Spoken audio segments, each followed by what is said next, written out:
Hello everyone, आज की video में मैं आपको बताने वाली हूँ द फेरी क्वीन बुक 6 की समरी। इससे पहले मैंने book 1, book 2, book 3, book 4, book 5 सभी की समरी डिटेल में अपलोड की है कैंटो वाइज। अगर आपने वो वीडियोस नहीं देखी हैं तो आपको डिस्क्रिप्शन बॉक्स में लिंक मिलेगा, आप देख सकते हैं। और इस वीडियो में हम बुक 6 को स्टडी करेंगे। बुक 6 के हीरो है कॉलिडोर, जिनका वर्च्यू है कर्टसी। तो पहले मैं आपको कैरेक्टर्स बता देती हूँ, उसके बाद मैं आपको कैंटो वाइज समरी बताऊँगी। इसमें कैरेक्टर्स में कॉलिडोर है जो इस बुक के हीरो है, और इनकी जो क्वेस्ट है वो बालाटेंट बीस्ट है। बालाटेंट बीस्ट को स्कैंडल नाम से भी जाना जाता है। आर्थगल है बुक 5 से। मैलीफोर्ट है, ये क्या करते हैं, ये सभी लेडीज़ और जेंट्स का हेड शेव करते हैं। क्रूडोर है मैलाफोर्ट के मास्टर, ब्रियाना क्रूडोर्स लेडी। ट्रिस्ट्रैम है, ये एक नाइट को स्टैब करते हुए पकड़े जाते हैं कैलिडोर के द्वारा कैंटो 2 में। एलाडाइन और प्रिसिला है, ये दोनों हस्बैंड वाइफ है, वाउंडेड कंडीशन में ये फाउंड होते हैं। कैलिडोर इनको इनके फादर के घर एल्डस कैसल में सही सलामत पहुंचाते हैं।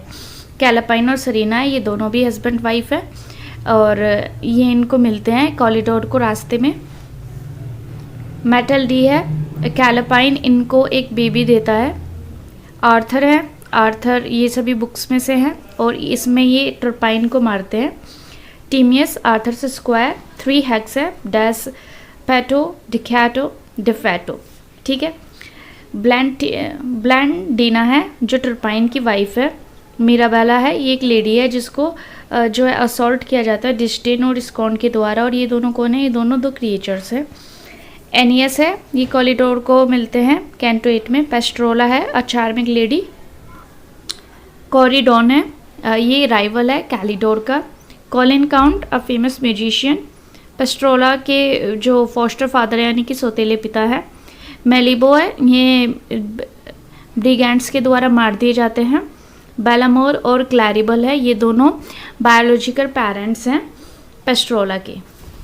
तो ये थे इस बुक्स के सभी कैरेक्टर्स। अब हम शुरू करते हैं इस बुक की समरी। कैंटो 1 में क्या होता है कि कैंटो 1 का जो हीरो है कैलिडोर है, ये मैंने आपको अभी बताया है। तो कैलिडोर को एक क्वेस्ट दी जाती है, उसकी क्वेस्ट ये है कि उसको बालाटेंट बीस्ट को पकड़ना है और उसको मारना है। बालाटेंट बीस्ट को स्कैंडल नाम से भी जाना जाता है, ठीक। तो वो अपनी इस क्वेस्ट पे होता है, उसको रास्ते में सर आर्थगल मिलता है। आर्थगल फ्रॉम बुक 5, ये उससे मिलते हैं और दोनों आपस में बातचीत करते हैं। दोनों एक दूसरे को अपने बारे में बताते हैं और कैलिडोर आर्थगल को अपने एक्सप्लॉइटीज़ के बारे में बताता है, उन्होंने अब तक क्या क्या किया है, इन सब चीज़ों के बारे में वो दोनों बातें करते हैं। तो कैलिडोर जैसे जैसे अपनी जर्नी को आगे बढ़ते जाते हैं अपनी जर्नी पर, तो इनको एक मैलीफोर्ट नाम कर से एक इंसान मिलता है जो क्या करता है, वो उसको जो भी लेडी या जो भी जेंट उसको मिलते हैं वो उनके हेड को शेव कर देता है अपने मास्टर क्रूडोर के लिए। लेकिन अब क्योंकि ये गलत है तो कैलिडोर क्या करता है, मैलीफोर्ट को भी हेड कर देता है और ब्रियाना के सामने आता है जो क्रूडोर की प्रेमिका है। तो क्रूडोर अपनी लेडी को बचाने के लिए, ब्रियाना को बचाने के लिए वहाँ पे आता है। तब कैलिडोर उसको बताता है कि ये जो तरीका है ये गलत है, इस तरह से हेड शेव कराना। तो यहाँ पर क्रूडोर को उसकी गलती का एहसास कराया जाता है। कैंटो 2 में क्या होता है कि कैलिडोर जो है ये एक नाइट से मिलता है जिसका नाम होता है ट्रिस्ट्रैम। तो वो देखते हैं कि जो ट्रिस्ट्रैम है वो एक अनदर नाइट को स्टैब कर रहा है, ठीक है। तो जो कैलिडोर होते हैं वो इसमें इंटरफेयर करते हैं और ट्रिस्ट्रैम को पकड़ लेते हैं कि तुम इस तरह से ऐसे अपराध क्यों कर रहे हो, क्यों उसको स्टैब कर रहे हो। तो ट्रिस्ट्रैम बताता है कि मैंने देखा है कि ये नाइट जो है अपने घोड़े के पीछे एक महिला को बांध करके अपने घोड़े को दौड़ाते हुए जा रहा था। तो वो महिला भी वहीं पर होती है, वो कैलिडोर को बताती है कि हाँ ट्रिस्ट्रैम सही कह रहा है, ये नाइट मुझे ऐसे ऐसे हॉर्स के पीछे बांध करके ले जा रहा था क्योंकि इसको अपने लिए कोई महिला चाहिए थी। तो इसमें इसमें जो कैलिडोर होते हैं वो ट्रिस्ट्रैम का साथ देते हैं। ट्रिस्ट्रैम जो कर रहा था वो उसको कंटिन्यू करने देते हैं और वो जो लेडी होती है उसको केयर के साथ उसके घर पहुंचा दिया जाता है।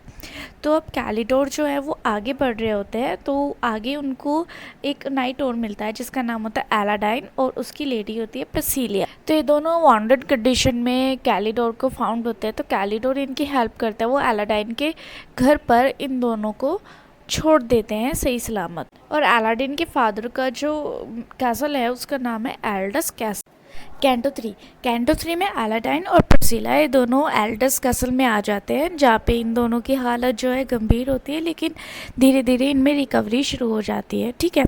और जो प्रिसिला होती है वो हाल ही में एक मैरिज अरेंजमेंट से वापस आई हुई होती है। तो जब अपनी जर्नी पर कैलिडोर आगे बढ़ते हैं, वो अपने हंट्स को, उनका जो हंट है बैलाटेंट बीस्ट को मारने के लिए, उसको रिन्यू करते हैं, अपनी थोड़ी सी मतलब वार्म अप करते हैं, आप ऐसा कह। लेकिन बैलाटेंट बीस्ट को मिलने से पहले कैलिडोर जो है वो एक नाइट से मिलते हैं जिसका नाम होता है कैलापाइन, और उसकी लेडी होती है जिसका नाम होता है सरीना। कैलापाइन और कैलिडोर ये दोनों बैठ के अपनी स्टोरीज़ को शेयर कर रहे होते हैं, बातचीत कर रहे होते हैं। तभी क्या होता है, बैलाटेंट बीस्ट आके इन पे अटैक करता है और कैलापाइन की जो लेडी होती है सरीना, उसको उठा करके ले जाता है। तो वो दोनों उसके पीछे भागते हैं। कौन? कैलिडोर और कैलापाइन उस बैलाटेंट बीस्ट के पीछे भागते हैं। तो भागते भागते इनकी फ़ाइट होती है। तो फाइट में बीस्ट के मुंह में से सरीना छूटकर नीचे गिर जाती है और वो भाग जाता है।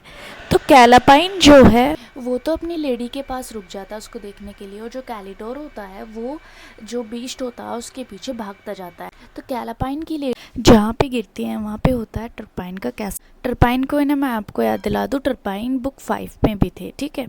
तो कैलापाइन जो होता है वो अपनी लेडी के लिए टर्पाइन से हेल्प मांगता है, लेकिन टर्पाइन उनको अपने कासल में आने से मना कर देता है। कैलापाइन को गुस्सा आता है, वो टर्पाइन को युद्ध के लिए ललकारते हैं, लेकिन टर्पाइन युद्ध करने से मना कर देता है। वो कहता है कि मैं एक निहत्थे के साथ कोई लड़ाई नहीं करूँगा, क्योंकि कैलापाइन उस टाइम पे निहत्थे होते हैं। कैलापाइन और उनकी लेडी जो है वो बुरी तरह से वाउंडेड हो चुके होते हैं इस समय। कैंटो 4 में क्या होता है कि एक सेवेज मैन आता है जो कैलापाइन और उनकी लेडी की हेल्प करता है, कुछ जड़ी बूटियों से वो उनकी हेल्प करता है और उनकी ब्लीडिंग को रोकता है, मतलब उनको मौत के मुंह से बाहर निकाल।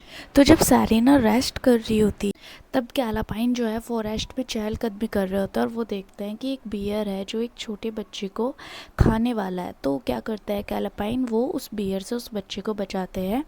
वो एक रॉक का टुकड़ा फेंक करके भालू के गले के पास फेंकते हैं, जिससे वो बच्चा जो है वो भालू के मुंह से छिटक जाता है। तो उसी दौरान क्या होता है, कैलापाइन से एक लेडी मिलती है जिनका नाम होता है मैट, और वो कैलापाइन को बताती है कि वो और उनके हस्बैंड बहुत मुश्किल से अपने दिन गुजार रहे हैं, उनके लिए समय बिताना बहुत मुश्किल है क्योंकि उनके पास कोई बेबी नहीं है। तो क्या करता है कैलापाइन ने, जिस बच्चे को अभी अभी बचाया होता है उस बेबी को मैल्टेडी को देता और वो भी इस बच्चे को बहुत खुशी खुशी एक्सेप्ट करता है। कैंटो 5 में क्या होता है कि सरीना और वो सेवेज मैन वो दोनों क्या करते हैं, वो दोनों कैलापाइन की तलाश में निकल जाते हैं। तो जो सेवेज मैन का हॉर्स होता है, आर्मर को पहन करके सेवेज मैन उस पर बैठता है और उसी पर जो सरीना होती है वो राइड कर रही होती है। तो इनको रास्ते में मिलते हैं प्रिंस आर्थर और टीमियस। तो सरीना और सेवेज मैन वो दोनों अपनी सारी कहानी बताते हैं आर्थर और टीमियस को, और बताते हैं कि उनके साथ कितना बुरा व्यवहार टर्पाइन ने किया था। वो उसी की कासल के बाहर थे और टर्पाइन ने उनको जरा से भी हेल्प प्रोवाइड नहीं कराई। तो ये सुनकर के आर्थर को बहुत बुरा लगता है कि जिस टर्पाइन की उन्होंने हाल ही में मदद की थी वो इतना अच्छा इंसान था, उसका ऐसा रूप देख करके जो आर्थर और टीमियस होते हैं वो बेहद दुखी होते हैं। सरीना और सेवेज मैन उनको ब्लैटेंट बीस्ट के बारे में भी बताते हैं, और ये बात सुन करके टीमियस कहता है कि हाँ वो बहुत खतरनाक है, कैसे उसने डेस्पेटो डिकैटो डिफेंस के साथ मिल करके उस पर अटैक किया था और उसको बाइट किया था। तो ये चारों जो हैं अपनी रात को बिताते हैं एक काइंड हर्मिट की झोपड़ी में, ठीक है। वहाँ पर क्या होता है कि अगली सुबह सेरेना और टर्पाइन इन दोनों की हालत बेहद नाजुक हो जाती है क्योंकि इन दोनों को बैलाटेंट बीस्ट ने बाइट किया हुआ है। तो क्या होता है, वो जो हर्मिट होता है वो उनकी थोड़ी नर्सिंग करता है, उनकी देखभाल करते हैं, और जो आर्थर होते हैं और सेवेज मैन होते हैं वो दोनों कैलापाइन को ढूंढना शुरू कर देते। कैंटो 6 में सरीना और सेवेज मैन को ये सरीना और टीमियस को ये समझ में आ जाता है कि जो बैलाटेंट बीस्ट ने उनको काटा है और उसका जो जहर है उसका क्या इलाज है। उसका इलाज ये है, उसके 3 इलाज है, वर्च्यू, आत्मसंयम और स्पष्टवादिता। जिसमें 3 चीज़ें होंगी वो उसके विष से बच जाए। और दूसरी तरफ आर्थर और सेवेज मैन, ये दोनों पहुंचते हैं टर्पाइन के कासल में, जहां पर जाकर के आर्थर और टर्पाइन की लड़ाई होती है। आर्थर लगभग टर्पाइन को मार चुके होते हैं। तभी इस बीच में टर्पाइन की वाइफ ब्लैंडिना आ जाती है, जो हाथ जोड़ के रो के दया की भीख मांगती है आर्थर से अपने पति की ज़िंदगी के। तो टर्पाइन को जिंदा छोड़ करके आर्थर सेवेज मैन के साथ आगे बढ़ जाता है। कैंटो 7 में क्या होता है कि जो टर्पाइन होता है वो अपने 2 नाइट्स को आर्थर और सेवेज मैन के पीछे भेजता है, उनका पीछा करने के लिए और उनको मारने के लिए। लेकिन जो दोनों नाइट्स होते हैं, उन दोनों की जब आर्थर के साथ लड़ाई होती है तो वो दोनों नाइट्स आर्थर के द्वारा मार दिए जाते हैं। और आर्थर को इतनी बात पर गुस्सा आ जाता है कि टर्पाइन ने हमें मारने के लिए नाइट्स भेजा है, तो वो वापस मुड़ते हैं टर्पाइन के पास, उसको मारते हैं और उसको मार के उसकी डेड बॉडी को एक ट्री से टांग देते हैं। सेरेना और टिमियस जो हैं अब धीरे धीरे उनके घाव जो है वो रिकवरी कर रहे हैं और वो आर्थर और सेवेज मैन को ज्वाइन करते हैं। उसके बाद ये चारों इनकाउंटर करते हैं एक ब्यूटीफुल वुमन मिराबेल का, जिसको असॉल्ट किया गया है 2 क्रिएचर्स के द्वारा, जिनका नाम है डिस्टेन और स्कॉन। टिमियस जो है इस सिचुएशन से बैडली इसको फेस करता है, और पर वो इन दोनों क्रिएचर से, डिस्टेन और स्कॉन से जीत नहीं पाता, वो इनसे हार जाता है। तो जब वो गिर जाता है लड़ाई में तो सेरेना सोचती है कि टिमियस की शायद डेथ हो चुकी है और सेरेना वहाँ से भाग जाती है। कैंटो होता है कि जो आर्थर होता है वो एक अनदर नाइट इनियस से मिलता है, जिसके साथ 2 स्पाई होता है, डिस्टेन और स्कॉन, जो ड्रैग कर रहे होते हैं टिमियस और मिराबेल को अपनी बैक पर। आर्थर और इनियस ये दोनों उन पर हमला करते हैं, किन पर, डिस्टेन और स्कॉन पर हमला करते हैं और लगभग उनको मारने ही वाले होते हैं। बट जो मिराबेल होती है वो ऐसा करने से मना कर देती है। वो कहती है कि मुझे पनिशमेंट मिला है लव को रिजेक्ट करने का अपने स्यूटर से, कि उसको इस तरह की जो पनिशमेंट है वो मिलेगी कि उसको ड्रैग किया जाएगा। तो वो कहती है कि मेरी पनिशमेंट को मुझे पूरा करने के लिए आप इन दोनों नाइट्स को, इन दोनों क्रिएचर्स को अलाइव छोड़ दो। इसके बाद क्या होता है, जो सेरेना होती है उसको कुछ सेवेज लोगों का ग्रुप जो है पकड़ लेता है, जो उसको खाने का प्लान बना लेता है। तभी क्या होता है, कैलापाइन वहाँ पे आता है और सेरेना को वहाँ से बचा लेता है। सबसे पहले तो जब वो उसको बचाता है, उसको नहीं पता होता कि वो सेरेना है, वो बस उसको बचा लेता है और उसको रिकॉग्नाइज नहीं कर पाता। उसके बाद वो पहचानता है कि एक्चुअली में जिसने उसको बचाया वो कैंटो 9 में क्या होता है कि जो हमारा नाइट है कॉलिडोर, उसकी क्वेस्ट है बालाटन पेस्ट को ढूंढना। वो अपनी इस क्वेस्ट को जारी रखता है और अपनी इस क्वेस्ट को जारी रखते हुए वो एनकाउंटर करता है एक शेफर्ड ग्रुप का, और वहाँ पे एक ब्यूटीफुल वुमेन पेस्ट्रोला भी होती है। पेस्ट्रोला को देखते ही कैलिडोर जो है उसमें खो जाता है और वो अपनी क्वेस्ट को थोड़े टाइम के लिए भूल जाता है और वो बिजी हो जाता है पेस्ट्रोला की कंपनी में। उसको मतलब उसकी कंपनी को वो इंजॉय करता है। लेकिन पेस्ट्रोला का एक राइवल होता है जिसका नाम होता है कॉरिडोन, जिसका बार बार मतलब उसकी अटेंशन बार बार इस कॉरिडोन के ऊपर भी जाता है। जो हमारा हीरो है कैलिडोर, वो पेस्ट्रोला के फॉस्टर फादर यानी कि सौतेले पिता से मिलता है, मेलाबियो से मिलता है और पोएट म्यूजिशियन कॉलिन काउंट से मिलता है। कैंटो 10, तो जैसा कि हमने जस्ट अभी पढ़ा है, कॉलिन काउंट एक म्यूजिशियन है। तो कैंटो 10 में क्या करता है, कॉलिन काउंट एक म्यूजिकल वर्ड क्रिएट करता है। वो बहुत खूबसूरत सी एक म्यूजिकल परफॉर्मेंस क्रिएट करते हैं। तो जो कॉलिडोर होते हैं वो उनकी इस परफॉर्मेंस को डिस्ट्रॉय कर देते हैं। कॉलिडोर और कॉरिडोन, इन दोनों की जो आपस में लड़ाई होती है उसको यहाँ पे सोल्व किया जाता है। जो पेस्ट्रोला होती है उसके ऊपर एक टाइगर अटैक कर देता है। कॉरिडोन जो है वो वहाँ से भाग जाता है, लेकिन जो कैलिडोर होता है वो पेस्ट्रोला को बचाने के लिए उसके पीछे भागता है। बाद में क्या होता है कि जो कैलिडोर होता है वो हंटिंग करता है, शिकार करता है उस टाइगर का। उसके बाद क्या बैंड होता है ब्रिगेंड्स का, जो उनके ऊपर अटैक करता है और उनको क्या करता है, वो उनको बंदी बना लेता है। कैंटो 11 में क्या होता है, जो ब्रिगेंड्स का जो ग्रुप होता है जिन्होंने उन सबको पकड़ा है, वो क्या करते हैं, वो अपने जो वो लोग होते हैं जिनको पकड़ते हैं सोचते हैं कि अब हम इनको अपना दास बनाएंगे। लेकिन जो पेस्ट्रोला होती है उसकी खूबसूरती को देख करके जो ब्रिगेंड्स का लीडर होता है वो थोड़ा एन्चेंटेड हो जाता है।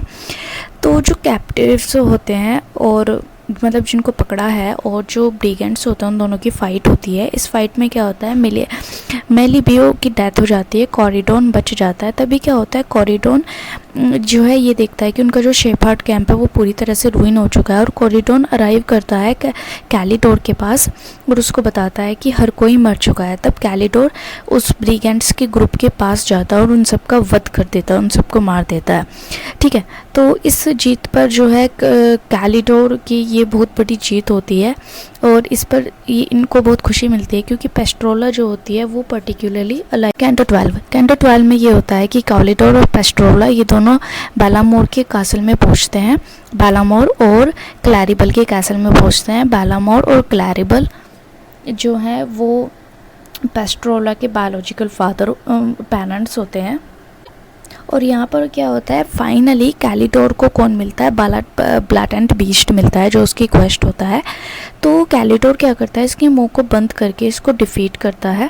और वो दिन कैलिडोर का होता है क्योंकि उसको इतनी बड़ी जीत मिली होती है, ब्लैटेंट बीस्ट को वो मार देता है। और इसमें एक बात होती है, जो ब्लैटेंट बीस्ट होता है वो परमानेंटली के लिए नहीं जाता। उनको ये डर होता है कि ब्लैटेंट बीस्ट किसी भी दिन मतलब वापस आ सकता है अपनी बुराई को फैलाने के लिए।